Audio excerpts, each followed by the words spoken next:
Welcome to 1.5 Media Inside Ideas and Innovators Magazine, branded podcast, video podcast.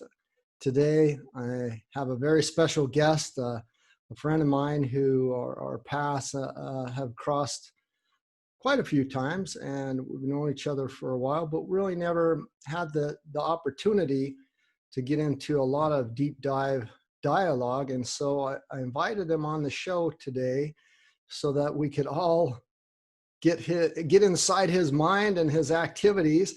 And I'd like to introduce him now to you as Tamás Dávid-Barrett. He is a behavioral scientist who asks what traits allow humans to live in large and culturally complex societies. His work focuses on how the structure of social networks change during falling fertility, urbanization, and migration, as well as how social networks vary over the human life course. Tamás has a number of different projects, but his current projects include the origins of inequality regulation, why the behavioral rules between women and men vary so much across cultures, and the evolutionary foundations of sharing behavior. Tamás is a professor at the Centro de Investigación de Cambiado Social at the Universidad del Desarrollo. And sorry if I messed that up, you can correct me, Tamás, because in Santiago, Chile, he teaches economics at Trinity College, University of Oxford in the United Kingdom, and is affiliated with the Population Studies Research Institute, Helsinki, Finland. He's a fellow of the Royal Anthropological Institute. In the past, Tamás ran his analyst company and did macroeconomics and development research in 35 countries all around the world. It was the highlands of Irian Jaya that changed the way he sees human societies. He has a great new video channel called Human Beasts on YouTube, and his website is tamasdavidbarrett.com, and we will put links in the description, but I hope I didn't leave anything out, and if I did, please correct me now. And I'm so glad to have you here and that you can take the time to really speak to me. I'm very glad to be here. Thank you very much for the invitation. And as you said, we've been in the same discussion groups, same sessions many times, even partied together, but we never had a one-on-one. So I'm really looking forward to just basically picking your mind and seeing what comes out of our minds together. Please cool. do. This is Inside Ideas is really about the deep dive, the dialogue, the discussion, so that we can make sense of the world, that we can actually have exchange, and that those listening and viewing can get some sustainable takeaways, some words of wisdom out of what we're discussing. That leads me right off the bang to the first question. I am an avid recent follower of the Human Beasts, and I've watched all the new episodes. Fabulously produced, fabulously done. On the chair edge the whole time listening, and how it is. And could you tell me a little bit more about that, how it came about, why you're doing it, what the thoughts are behind that? So actually it started in with some of my friends, because our friend Roberto Flore, who is this amazing chef and food innovator, he invited me to a conference. It was about 2 years ago now, in Copenhagen, to talk to a group of super chefs and food scientists about the anthropology of food and inequality. So how food sharing interacts with inequality regulation. And I thought, I'm in trouble, because there's going to be super chefs and physicists and chemists. How on earth am I going to talk to them about the anthropology of food sharing without everybody falling asleep right away. Yeah? So I thought what I'm going to do is I'm going to not project behind me on a PowerPoint or a screen. I'm going to project inside them, so they can watch themselves inside. And that's the projection. That's the illustration of the talk. Yeah? So they liked it. And then in Kinanet, where we met, I repeated it. But then when it's a fully 1 hour, fully interactive workshop, really. So you go through, that was the natural history of sharing behavior. And where we go through the natural history of sharing behavior from vertebrates to human sacrifice, but then it's a full interactive. You do it with a group of people inside a dark room, yeah. And then a friend of a friend was looking for some television content, so we started to turn this idea together into a TV show about sharing. And then COVID happened. And then we thought, all right, well, there are two possibilities. We don't do anything, or we start doing it. So that's where the origin is, because of course we just got down, like, let's start doing it. And so that's where the human beast origins come from. And really with the whole thing, our objective is that, and we mean it, yeah? So what, actually in the introduction of the human beast, I do say this, but we mean it, yeah? It's one of those times, yeah? Well, the introduction actually is the real thing, is that we as a species, yeah, we have messed up the planet. There's in the history of life, 4.2 billion years, there's never been any other time when a single species messed up the planet, yeah?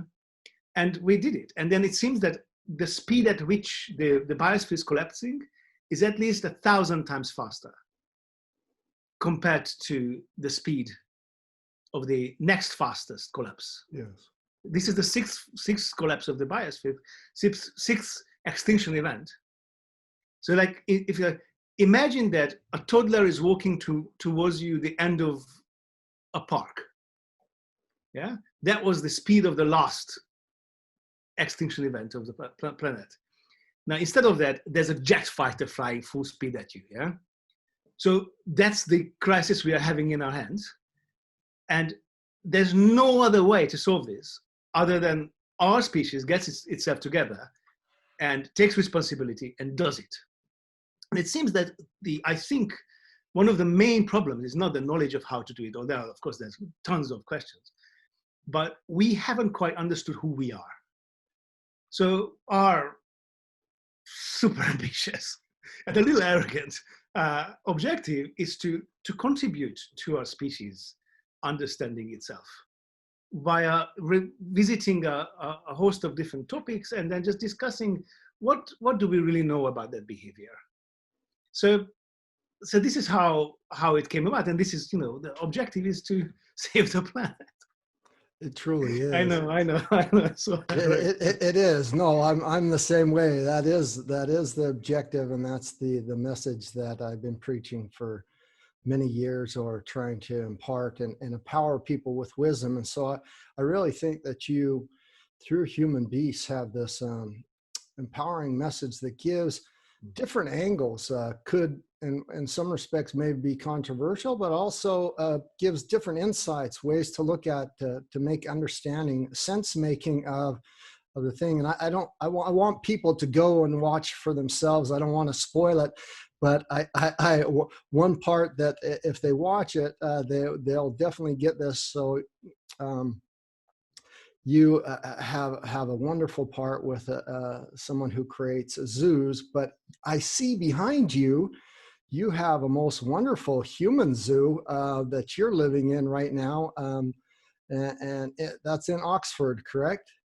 You have your guests coming in there, but yeah, your wife, and how in Oxford in the United Kingdom is what's going on right now in this lockdown, this pandemic. What are your behavioral thoughts? What are your thoughts going through? What have you been able to discern? And can you maybe impart some of your thoughts or your feelings of what's going on? And if the Brexit that happened before is even making the situation worse than if you had not been in a Brexit or situation. It's very interesting because we have quite a few things happening at the same time. So Brexit, the way I see the entire Brexit crisis is the British or English identity having been challenged. And it comes across often, I think, that it's negative, and it is. It has strains of xenophobia in it, and of course, it has strains of wishing to bring back the colonial power of Britain or of England. Really, yeah. This is a very English movement. Yeah.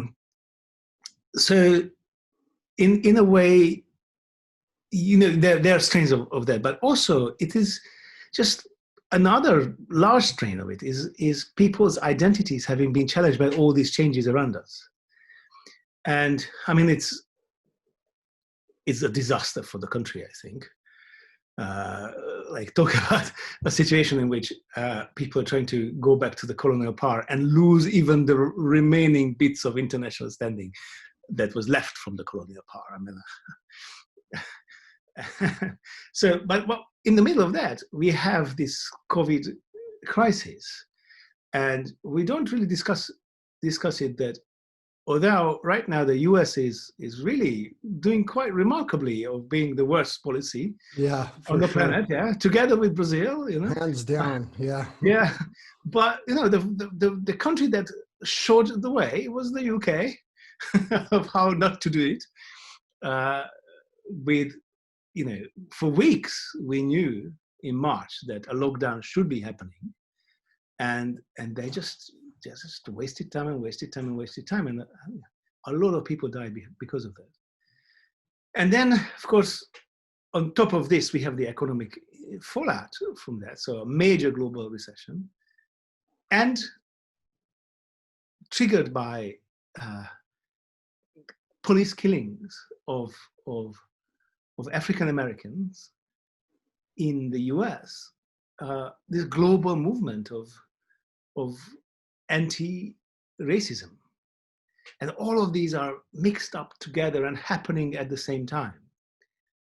And it's very, I mean, apart from obviously I'm fully engaged, it's very interesting of how these different crises talk to each other and interact with each other. But where it's going to go, I'm not quite sure. Where do you think it's going to go?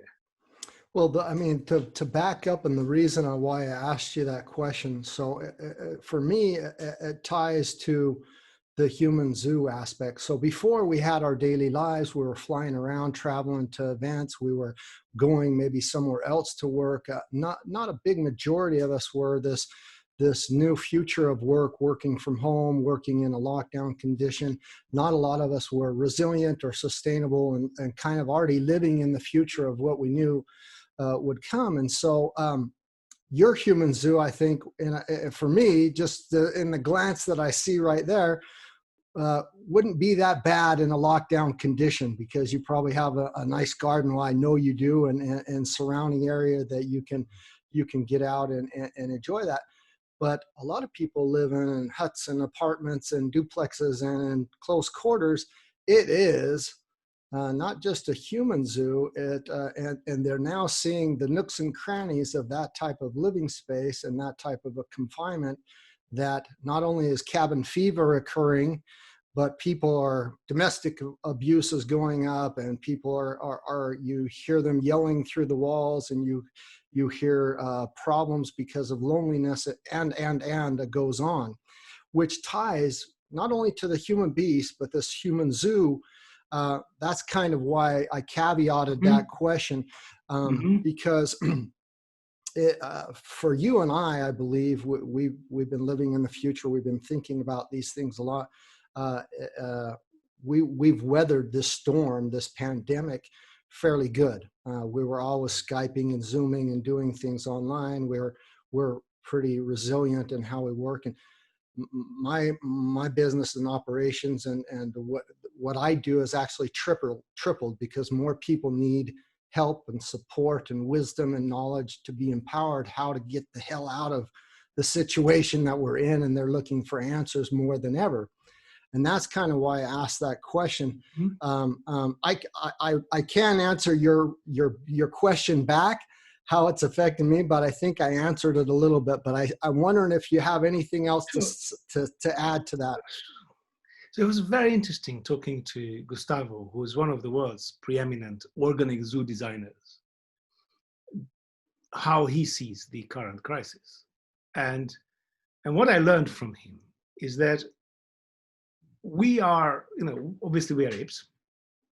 And in my research, I treat our species as, I'm an evolutionary behavioral scientist. So my question is really how this ape species is building these large societies and complicated societies. And what he said is that when you are keeping animals in the zoo and you're shifting from the traditional awful zoo designs to these more organic zoo designs, how the behavior of the animals change and why you are shifting that way. And then we had this discussion that compare our current existence to the existence of other animals in the zoo. And without thinking about it, he suggested, when I described a zoo in which an ape lives, and then I described the kind of cages, that the old-fashioned cages, and he was thinking with the zoo architect hat, yeah? And he was answering, well, at that point, maybe life is so miserable that the best and most humane thing is to euthanize these animals.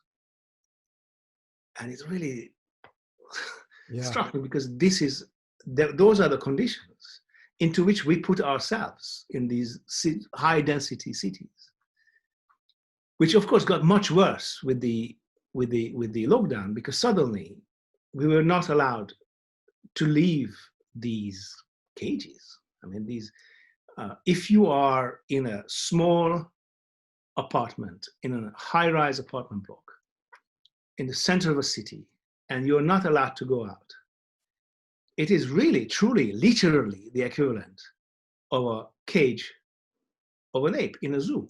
It really is. And the crazy thing about that is, as well, is this before we were using these places as a place to sleep, a place for the weekend, where it was still in the borders of a time limit, that it wasn't consistent. It didn't feel like a lockdown. It didn't feel like a long solitary confinement, whether you had family or not. During this time, it was so crazy, because I saw people now having to become educators because their children were home. And so they're like, how can I educate my children during this lockdown period? And do we have enough computers, and can they do it online, or how does that work? And so, I mean, their whole daily operating procedure of their daily routines was disrupted, turned, and that's where the fragilities, that's where the rubbing people the wrong way, the behavior that we're not, I don't think we're used to that, or the most humanity is not used to that type of a confinement. But which is quite interesting, because that triggers a host of really quite unnatural behaviors. So there's quite a lot of aggression out there. And so I always wonder, to what extent is this really the additional aggression, the additional support of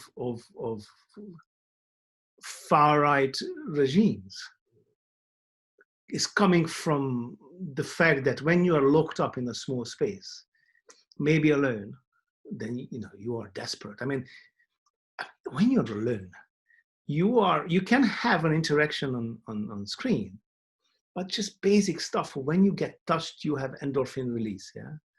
And so we don't talk about it. Yeah, if we talked about it, I'm sure the innovators around us would come up with ideas, how to have a hug machine. Yeah. But it's a real thing. Yeah. So for sexual pleasure, people sometimes use sexual toys. Yes. But for other bodily pleasures, you should have exactly the same kind of toys, like a hug machine, like a caress machine. Yeah. If you learn, or somehow solve it that you get these, because otherwise you go crazy. Is being locked up in a room where all senses are locked away from you, except that this time it is not the senses that are locked away from you. Yeah? It is the physical presence of others, the smell of others, yeah, the touch of others, the hug of others, yeah. And of course, then we go crazy. But even those who are at home with their families and get touches, or with a doggy, yeah, so the dogs are really good for touching. Yeah. Even those, then we realize that we are community living apes, which of course we knew, but now there's this exact lens which shows us, even when you are at home with your family, you want to see your friends, and you don't not only want to see your friends on Zoom, you want to see your friends, you want to hug them, have a glass of wine with them, yeah, which is really interesting to see. And then maybe it is this point where we want so much our immediate friends that we can, as Mira says it in the belonging episode, we zero in onto that identity, and then it's very tempting to show our group membership, to enjoy our belonging to that group by excluding others. So I wonder whether that is actually a contributing fact, that these awfully inefficient right-wing governments, Bolsonaro, Trump, Johnson, Modi, I mean, they are really inefficient in dealing with the crisis, and still they have their support. Yeah, somehow they got into power, which is a whole nother thing. I thought it was so interesting.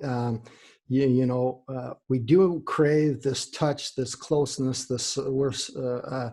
we're societal beings, and we like interaction with others and tribes and cliques and communities. My last guest was Jenny Kleeman, also from the United Kingdom, and she just wrote a book, Sex, Robots, and Vegan Meat, and she does this whole thing about the sex robots, and that brings up ethical things, and what kind of a hugging machine do you have? I really need to ask you the burning question, which is WTF. And it's not what most people think. It's not, what the fuck. It's what's the future. And so now we're wearing masks. We've got social distancing as the next step, gas masks, and then oxygen masks. And then the next step is spacesuits. And that's the future, this dystopian future? Or do you see that we can reel this into reality to get us into the future, to not say, yeah, we're resiliently living in the future, but we have to have a spacesuit in order to do that? That's not the future I want to live in. I'd like to know your viewpoints, and what's the path? What do you see? It is a very interesting point, I think. I'm sure our predecessors' experiences, sometimes in history, we have this, that you have a fork. Yeah, you have a fork in history where you can go this way, that. And now it's very cleanly there. So you can go towards a closed down, xenophobic, fragmented world with quite possibly a lot of aggression in it. Very male, very patriarchal.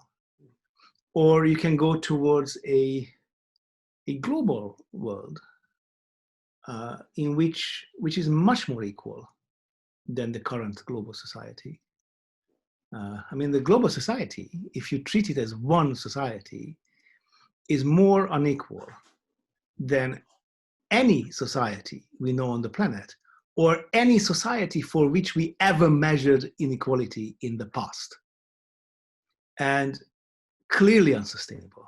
I mean, like, and clearly unsustainable if we want to step up as a species and then sort out the mess that our success created, yeah? Because this is really what's going on. The planet is collapsing, the biosphere is collapsing, and we are the only ones who can sort it out, yeah? And then, so like, and it's gonna collapse. I mean, it's a bit like, you know, we did the calculations in January, what's gonna happen when the COVID arrives. And then, well, it's not gonna affect us, yeah? Like, of course it affects you. Like, you can see ahead, and we can see, similarly, we can see ahead with the biosphere collapsing.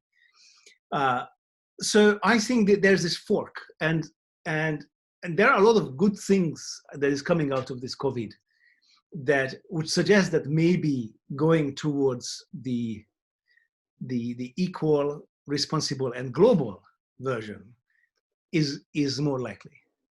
I mean, what you mentioned, the masks, isn't that amazing that there is this, on a species level, not overwhelmingly devastating crisis? I mean, well, let's wait, because some of the leaders around the world is working on it being much worse. But within a year, there's going to be a mass vaccination. Now, several parts of the world, the human trials of the vaccine are in the second phase. The capacities to produce the vaccines and distribute it to pretty much everybody on the planet are already built up. I mean, the whole thing happened only a few months ago. Yeah. We changed our behaviors to wearing masks. It's a bit like Burning Man. When you go to Burning Man and somebody throws a piece of rubbish, yeah? And then everybody shouts at them, "You pick that up," yeah? It's a bit like, I think that a lot of different parts of the world, the same thing is happening about the masks. It's socially unacceptable to be so selfish not to wear masks. And this is within a few months. Just think about this being a chimpanzee or a bonobo, like our closest relatives, or another ape, and try to convince them to come up with the vaccines, the global distribution system, and then everybody puts something over their mouth. What? So it's actually not bad. Of course, we are always ourselves in our short-term thing is like, those guys didn't wear a mask, a man down the street. Oh. Well, I mean, I also think that can be a couple different directions. So that's also very much a developed country type of a view, because right before the pandemic really kicked off, I was in Bangkok in Thailand. And it was right after this year's World Economic Forum in Davos. I was there, and everybody had been wearing masks there for at least 2 months. And so when I got there, it wasn't just because of the corona. They were wearing the mask because of extreme air pollution. Their air quality had been the worst that it had ever been for a while. And people were voluntarily wearing masks. It wasn't that somebody told them there was a requirement. They were already wearing them. So when it hit there in Bangkok, plus their culture, how they say sawadee krap and kind of have that automatic distancing, they don't come up and hug you and kiss you to death right off. There's that distant courtesy, which is very a lot of hospitality and heart within that. But they were already in that mode, and so their numbers remained fairly low for quite a while. And China is one of the biggest tourists for Bangkok first, the number one, and so they were hard hit in other ways. But I think it's interesting to see. So we're in the Western world or developed countries, we're like, yeah, we're not going to wear a mask, or we have to be told, or it's a social thing. But there's other parts of the world where they haven't seen the sun for weeks and their air pollution's so awful. Nobody had to tell them to wear a mask. They wore it because, this 6 mass extinction, the Anthropocene, our air quality is so bad. But that leads, you mentioned this fork, and that leads me to kind of another couple directions. So you're an evolutionary specialist, behavioral specialist, and in 2018, in a cave in the Philippines, they discovered our 8th hominid Homo Luzonensis. I might not be saying it right, but you probably know it. So now there are 8 of our closest cousins and relatives that we know of that aren't here on this planet anymore. They're on the same branch, they're in the same line, they had probably tools and families and ways to interact with each other. They weren't very crazy apes, and maybe you could,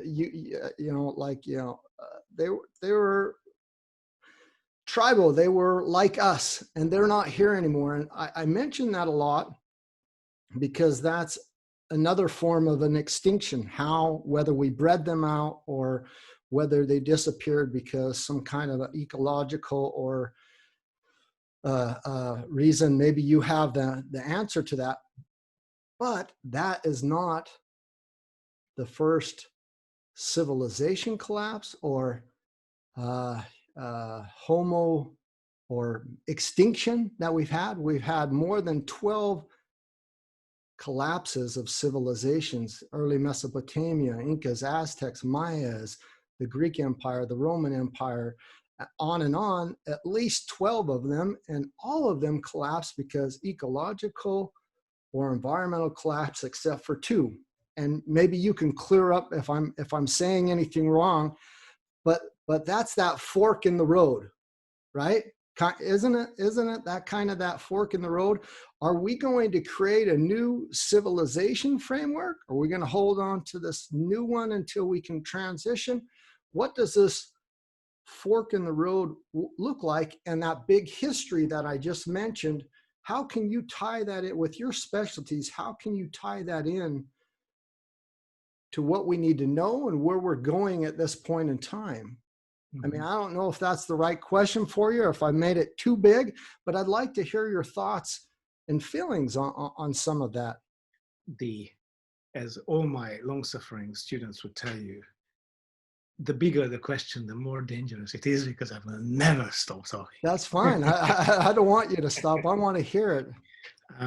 So I'd like to just pick up 2 things that you mentioned. One is those other human species that lived. So some of them are in us. Yeah. So you and I are very likely to be part Neanderthal. I'm more than average, but there were the Denisovans, so quite possibly we might have a little traces of the Denisovans, and so some of it was really interbreeding, which actually goes back to really ask, what is our species? So here's my little quick brief take. Take your time. So somewhere around 2.6 million years ago, there was a shift in the way climatic cycles came in or happened on the planet. And that might have triggered a pressure towards one particular ape species around at the time to change. And what's up until then, there were a host of ape species. These were all living in sub-Saharan Africa, and so today there are chimpanzees there, the bonobos, equidistant from us, gorillas. Some of these apes actually left much earlier. The orangutans who live in Southeast Asia now left much earlier. Anyway, so they were living there, and one of these then, which was really not that different from the others. The brain size was the same. The tools were okay, maybe there was a bit more tool use. So there was a bit more tool use, it seems, and there was a bit more time spent bipedal. So it seems that this particular ape that was a little bit more bipedal and maybe somehow connected that a little bit more to use. Quite likely living a somewhat different environment where these were useful things for this ape. And then the climate changes, the cyclicality becomes different. And that might have triggered for this particular ape to change. So the first evidence for that from archaeology is about 700,000 years after the change in the climate's cyclicality pattern comes in. The last little ice age, you mean? Well, 1 point, no, we're way before the ice age. Okay. This is 1.9 million years ago. Okay. When Homo erectus, we call these Homo erectus. Yeah. So these were jogging humans. These are the first that people call humans. Yeah. And they were joggers. So they were tall, thin, already very large brain, too large to really maintain on the traditional ape food.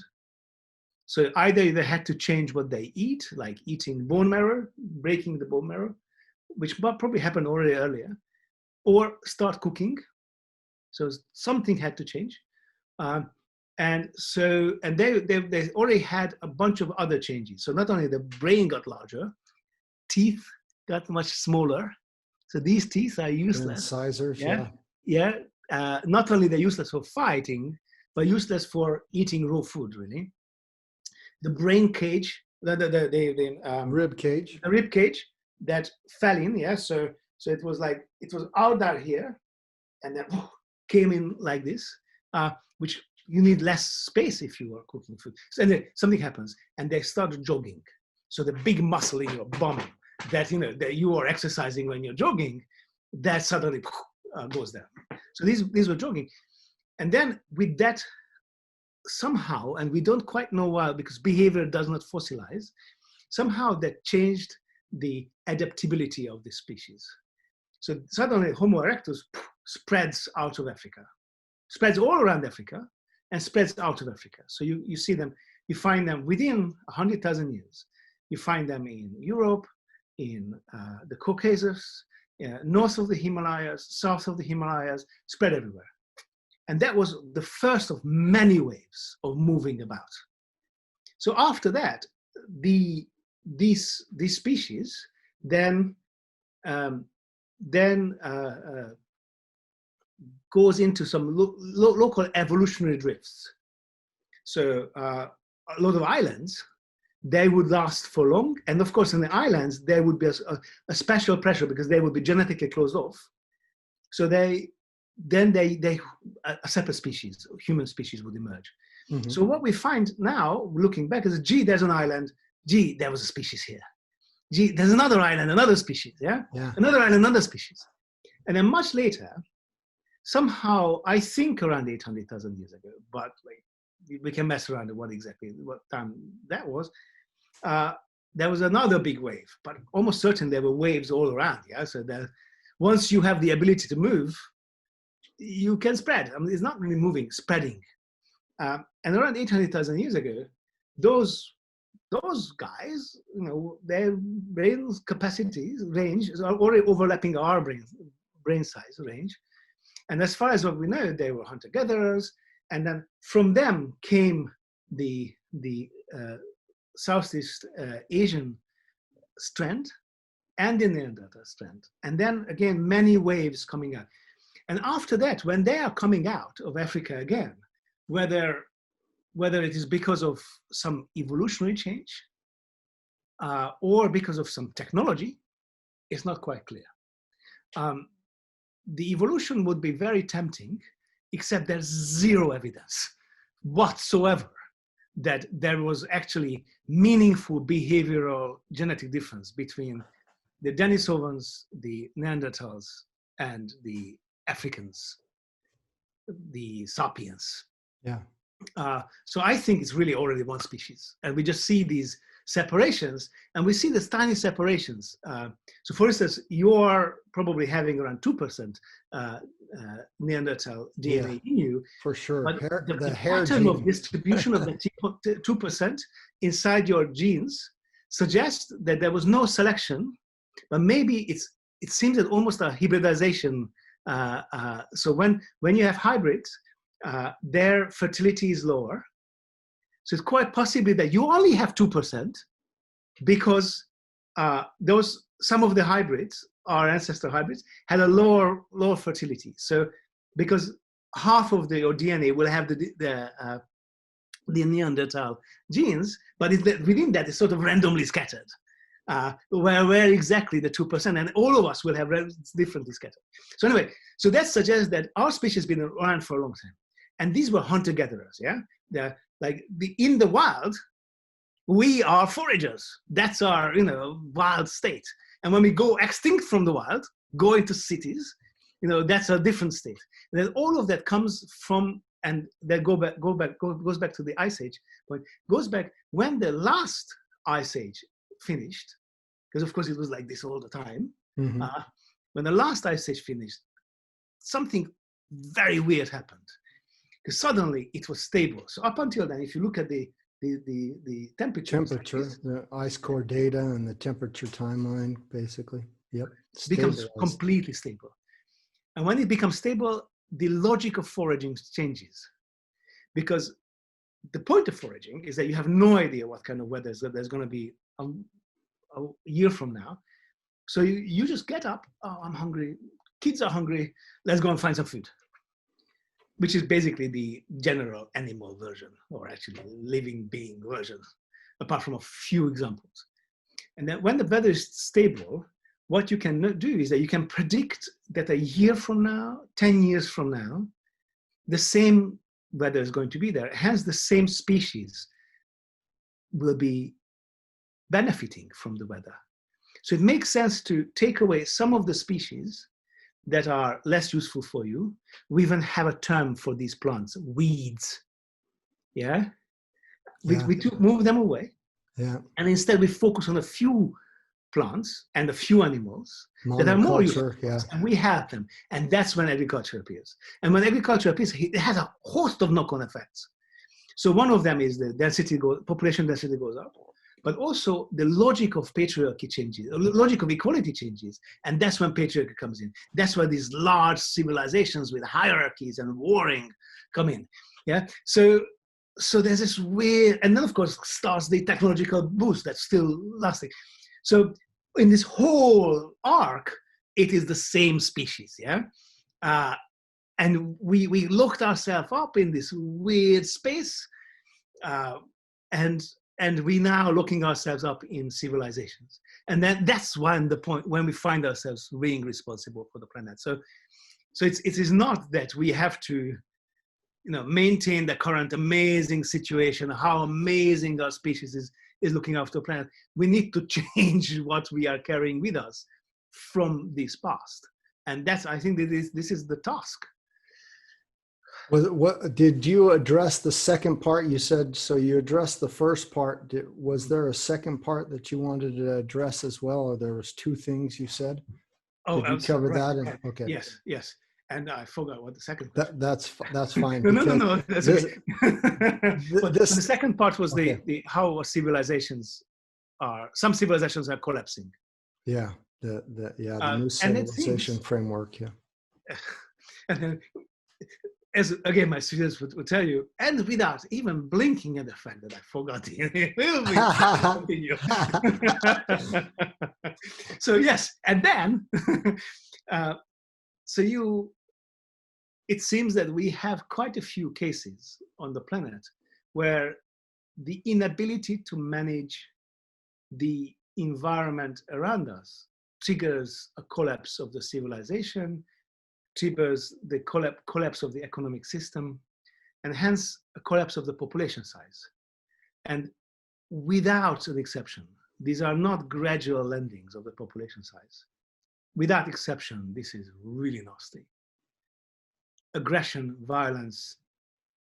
I mean, people are hungry. They eat each other. Yeah, I mean, really awful. And if you want to have an example of how fast this can happen, just think of how fast the shops emptied out during this COVID crisis. And this was just a relatively small epidemiological crisis. Imagine if Ebola arrives. Yep. And people are actually hungry. And their kids are screaming at home, they are starving. what happens then? I don't want to imagine that dystopian future. I want us to figure it out, to get it resolved. You totally get me into maybe a different line of path, or maybe pick up on where you left. There's this new term. It's called Homo Symbios. And I don't know if you've heard about it before, but Professor Choi is also, he's big on animal behavior. He's from Korea. He actually defined and coined the term. It basically means Homo Symbios is coexistence with our symbiotic oath. Humans with wisdom is what it basically means. It's symbiosis is basically coexistence, and it's based on empathy. And he kind of got it from Jane Goodall's Roots and Shoots idea and program from Korea, and he's given a TED talk about it. And it was not, yeah, it was last year, matter of fact, in Korea, with our friend Harold Neidhart and others. We were at the National Adaptation Planning event in Songdo, Korea, for Resilience Frontiers, planning the roadmap from 2030 to 2050, what comes after the Sustainable Development Goals. And Professor Choi actually spoke about this there. He was there and kind of repeated what he spoke about in his TED talk.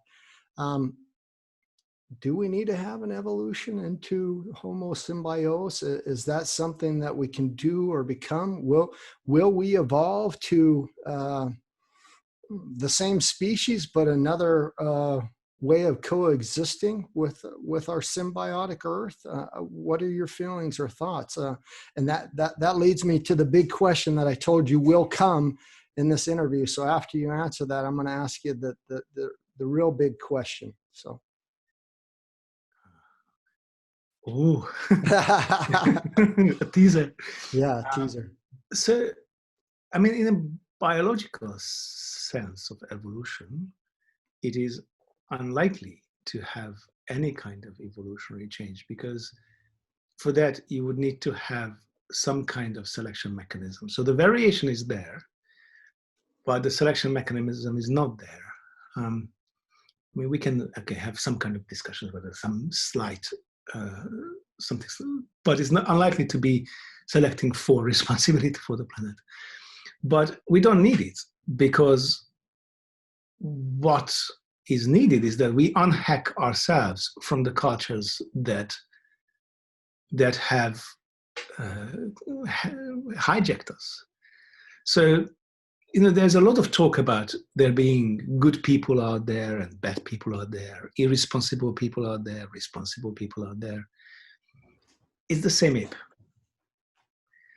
And so I'm afraid these don't exist. These are culturally assigned assessment of others, culturally assigned tags on ourselves and others.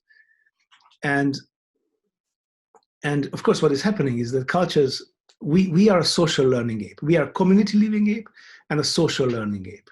So we are desperate to belong to our communities. As you know, with the Mira episode, we discuss, that these muscles are nothing, yeah, compared, you wouldn't survive in the wild. You need to belong to your community, yeah, because otherwise you get eaten. Yeah.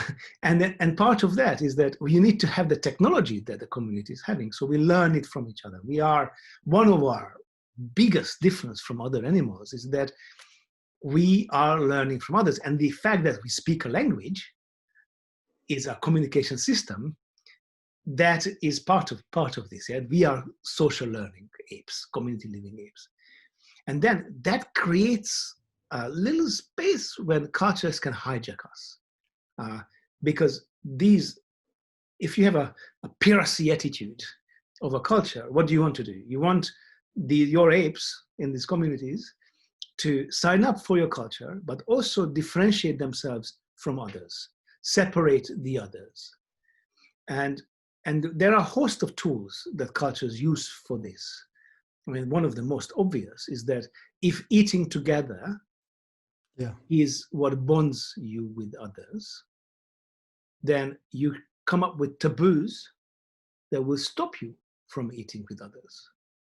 So cultures then have these food taboos, and then apart from some health reasons, which sometimes make sense, one of their biggest functions is that then you will not eat with those guys. You will not bond with those guys. You will not tell jokes after the meal with those guys, and hence create this separation.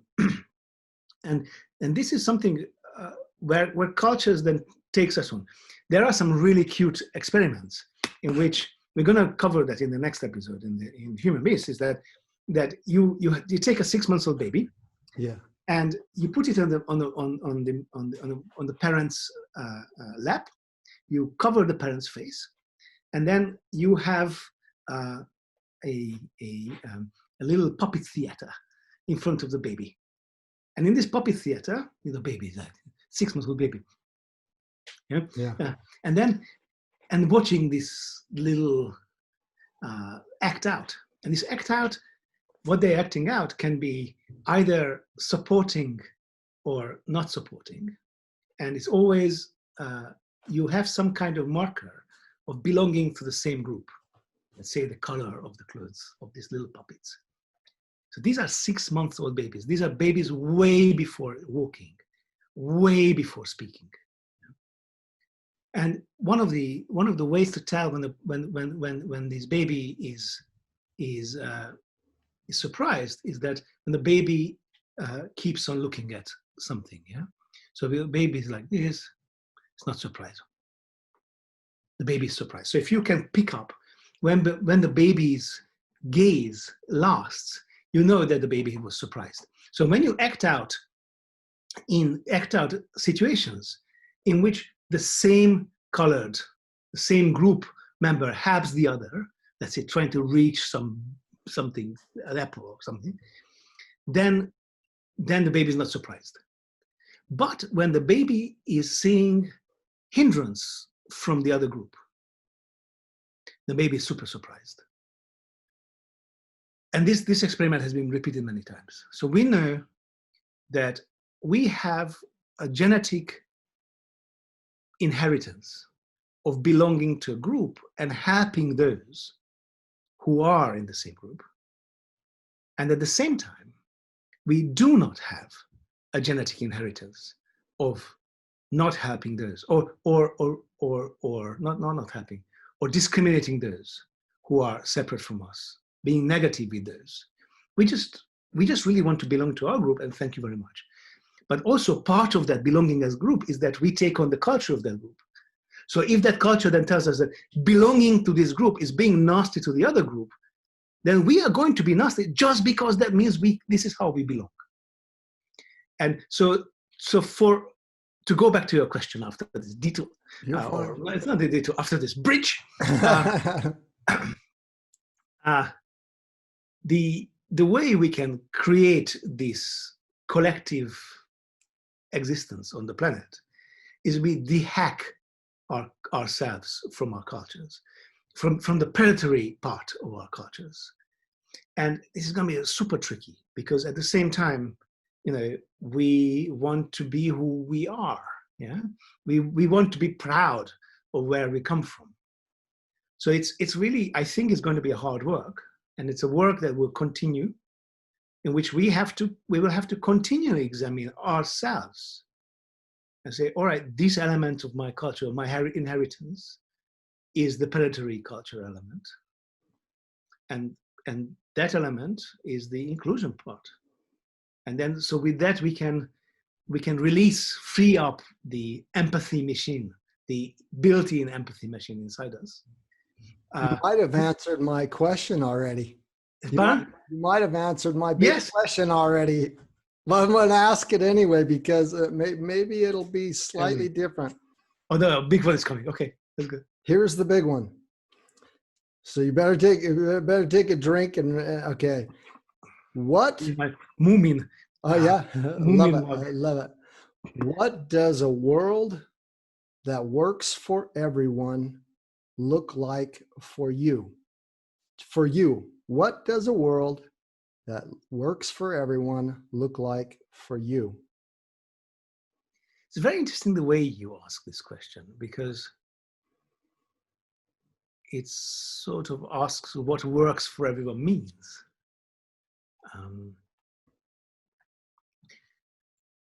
One of the big things that we are not really discussing is this really strong contradiction between two elements behind inequality.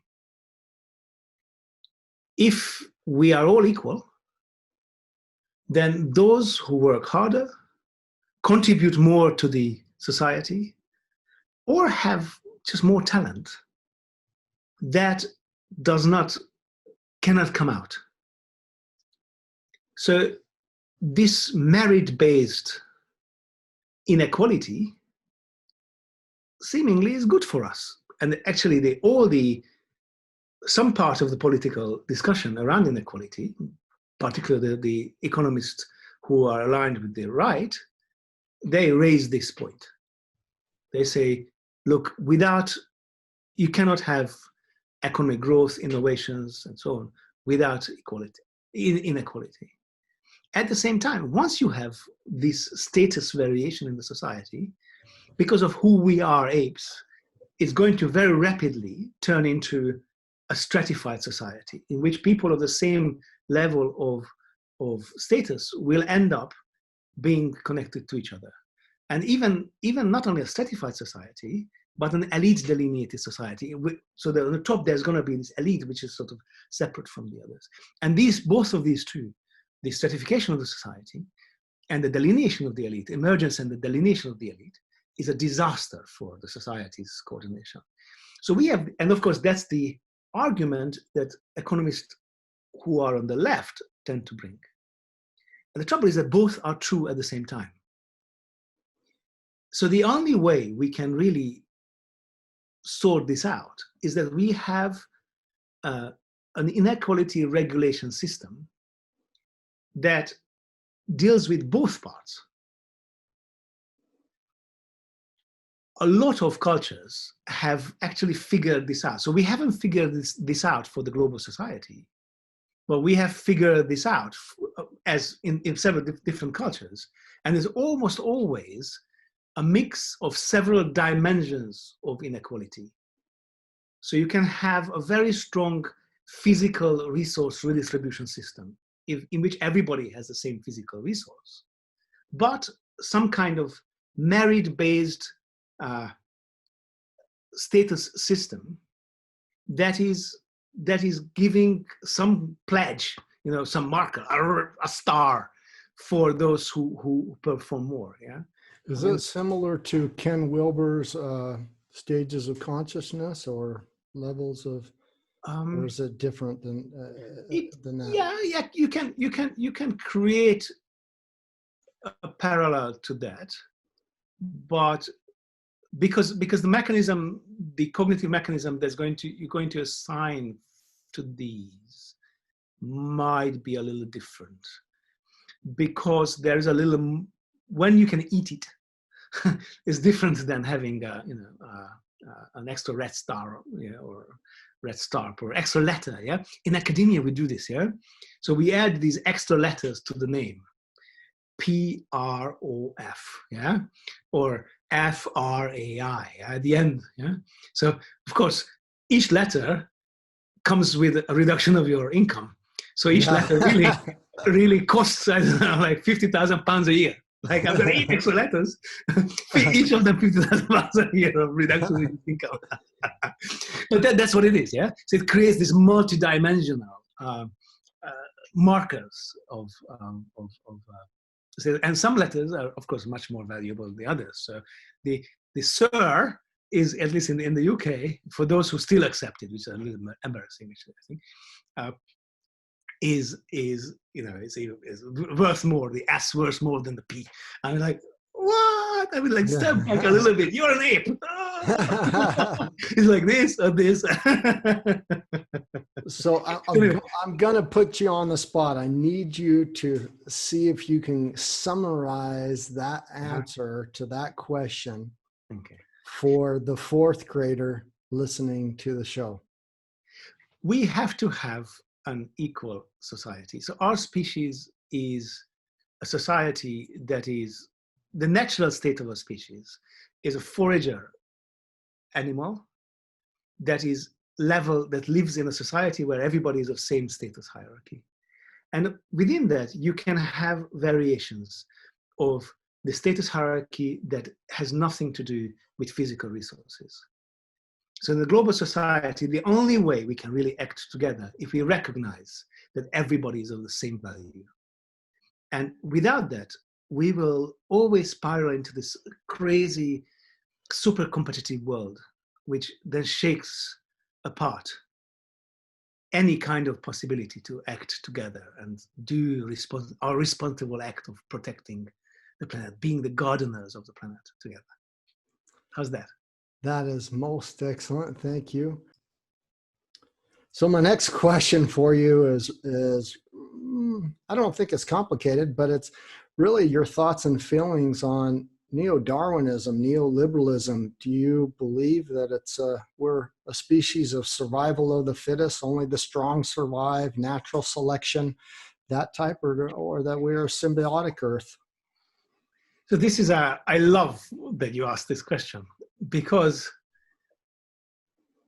you know, I work on evolution, but including especially, you know, social behaviors, and among them most important is cooperation.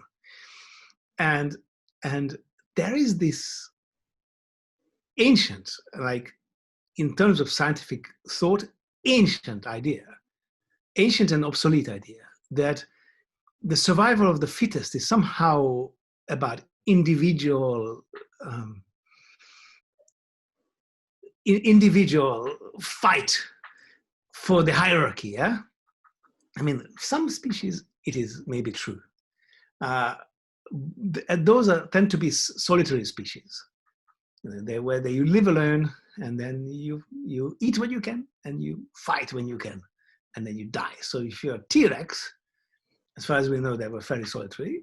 If you're a T-Rex, it's true for you. Yeah. So this neo-Darwinist ideology, let's leave it for those guys. But for us, cooperation is what allowed us to be successful. I mean, I love that you even brought that up. Can I jump in? I mean, please. That perfectly ties to my next question. So I say a lot of the time that the biggest way to draw down the situation we are in with our planetary boundaries and our global warming is 1, by globally reforming food, 2, by empowering women, and 3, by empowering girls. And so you speak about this cooperation, and I'm kind of a little bit biased because I know you're coming out with a book that speaks a lot about this. Can you tell us a little bit more about this cooperation and the strong role that women play in that? Or if I'm even getting it right. But yeah, perfectly right. So hunter-gatherers that live in a forest or in the rainforest, they are all egalitarian. And then in terms of gender equality as well. And it is with agriculture, or sometimes hunter-gatherers that have a bit of the land that are really worth fighting for, where physical strength of individual fight start mattering, like a bit of the forest when you have a salmon fishing. That's when male domination appears.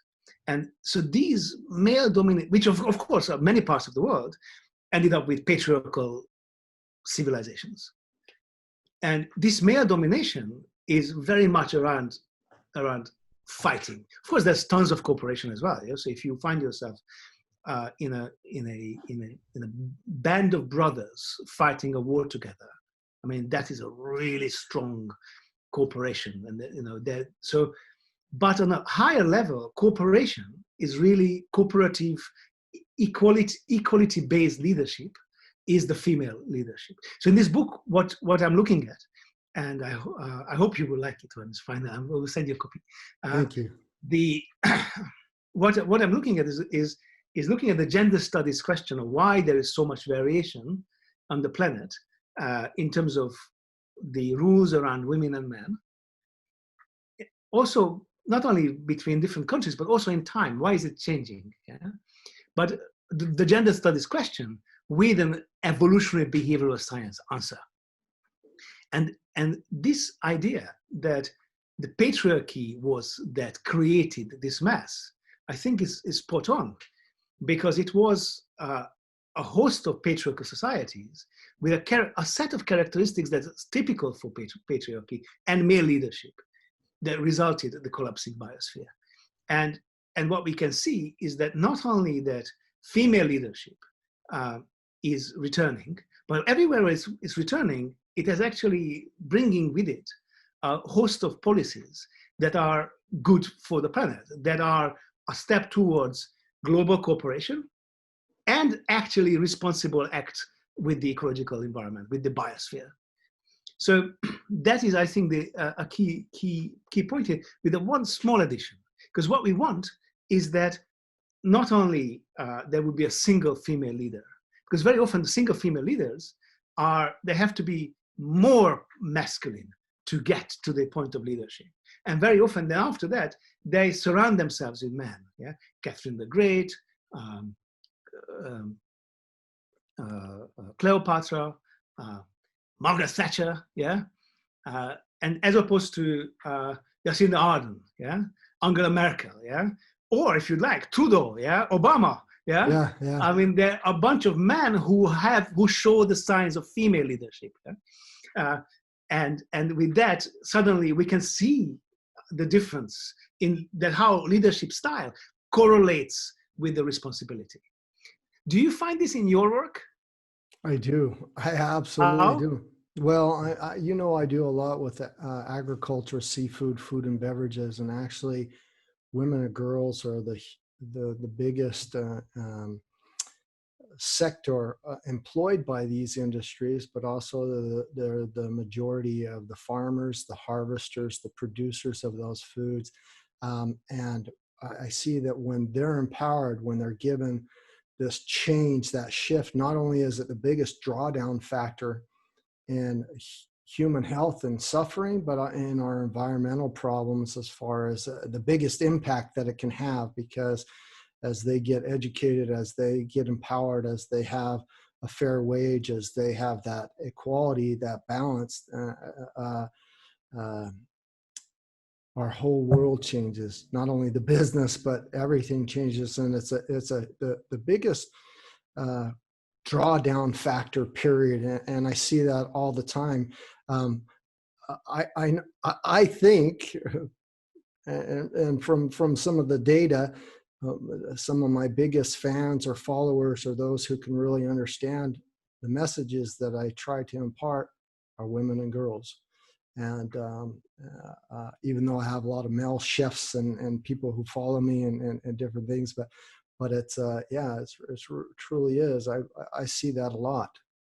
And I thank you for bringing that up and imparting that. And I look forward to reading your book. I hope that we can maybe have a second version sometime and go into even a deeper dive and see if what we discussed today that has changed, if we've been enlightened, if there has been some evolutionary progress, or if we've somehow figured it out to operate and function different. Is there any last departing wisdom that you would like to give our listeners or our audience, maybe a sustainable takeaway or something that you feel they absolutely need to hear or understand as your goodbye? Oh, the cheerful, we're going to die. Yeah, we are. So we have 80 years. And in that, I mean, it's not going to be a cheerful, so I think probably we should cut it off. But we have 80 years and we tell all kind of stories because we like telling stories. And so some of those stories are supernatural stories with imaginary agents and so on. But we have 80 years, and then we are gone. And this is our moment to step up and take responsibility. Thank you very much. And Thank you for I hope that you. You bet. Thank you so much, Tamas, and we'll talk to you again very soon.